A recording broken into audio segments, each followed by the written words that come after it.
صحابہ کا ایمان دیکھیں۔ اللہ کے حبیب محمد رسول اللہ کا ایک عظیم صحابی حضرت خبیب رضی اللہ تعالیٰ عنہ ایک عظیم صحابی ہیں۔ یہ نوجوان تھے، 17 سے 18 سال اس کی عمر تھی جب اس کو کافروں نے گرفتار کیا۔ تو حارث نامی ایک کافر تھا جس کو حضرت خبیب رضی اللہ تعالیٰ عنہ نے جنگ بدر کے دوران قتل کیا تھا۔ تو حارث کے بیٹوں نے حضرت خبیب رضی اللہ تعالیٰ عنہ کو انہوں نے خرید کیا تاکہ وہ اپنے باپ کا بدلہ لے سکیں۔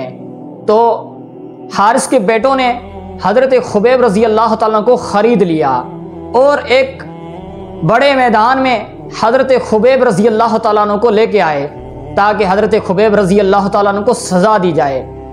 ایمان دیکھیں صحابہ اکرام کا۔ اس صحابی کے بارے میں حارث کی بیٹی کہتی ہے کہ میں نے خبیب جیسا اسیر، خبیب جیسا قیدی نہیں دیکھا تھا۔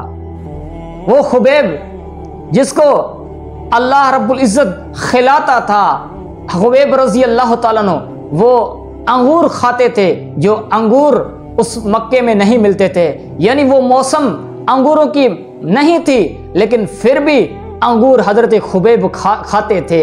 اندازہ لگائیں، یہ خبیب رضی اللہ تعالیٰ کا ایمان تھا، اس کو اللہ نے جنت سے کھانا بھیجا اور وہ انگور کھا رہا تھا جس کی موسم بھی نہیں تھی۔ اس کے بارے میں وہ عورت کہتی ہے کہ میں نے خبیب جیسا قیدی نہیں دیکھا۔ خبیب کا ایمان دیکھیں، اللہ اکبر کبیرہ۔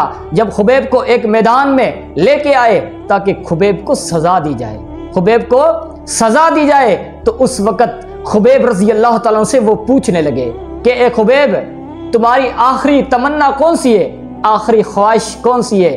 دیکھیں صحابہ کا ایمان۔ نوجوان ہے، نبی علیہ الصلوۃ والسلام نے فرمایا کہ عرش عظیم میں 7 لوگوں کو قیامت کے دن عرش کا سایہ نصیب ہوگا، اس میں وہ نوجوان بھی ہوگا جس نے اپنی زندگی اللہ کے لیے وقف کر دی، اللہ کے لیے قربان کر دی۔ حضرت خبیب رضی اللہ تعالیٰ عنہ 17-18 سال کا نوجوان تھا۔ کافر اس سے پوچھ رہے ہیں کہ آخری تمنا کون سی ہے تیری؟ تو خبیب رضی اللہ تعالیٰ نے کہا تھا، آج اگر ہم جیسا کوئی انسان ہوتا تو کہتا کہ مجھے اپنے ماں باپ سے ملنا ہے، مجھے دنیا کا یہ کام کرنا ہے، لیکن قربان جاؤں صحابی رسول کی ایمان پہ۔ خبیب نے کہا کہ مجھے اتنا ٹائم دیجئے کہ میں 2 رکعت نفل پڑھ سکوں۔ اللہ اکبر کبیرہ۔ اس کو اتنا ہی ٹائم دیا گیا، اور جب خبیب رضی اللہ تعالیٰ نے 2 رکعت نماز ہلکی پڑھ لی اور کافروں کو مخاطب ہو کر کہا کہ کافروں، ایسے نہ سمجھنا کہ میں نے خوف کی وجہ سے نماز کو لمبا کر دیا، نہیں، میں موت سے نہیں ڈرتا، کیونکہ اللہ رب العزت ہمیں مقام اور مرتبہ دے گا۔ یہ تو ایک جان ہے، ہزاروں جانیں اللہ کے لیے قربان ہو جائیں۔ اللہ اکبر کبیرہ۔ خبیب نے کہا آؤ مجھے آپ شہید کرو، اللہ تعالیٰ مجھے مقام اور مرتبہ دے گا۔ دیکھیں خبیب رضی اللہ تعالیٰ نے اپنی جان کی نذرانہ پیش کر دیا۔ یہ نوجوان تھے جن کے بارے میں نبی علیہ السلام نے فرمایا کہ قیامت کے دن اللہ ان نوجوانوں کو عرش کا سایہ نصیب کرے گا۔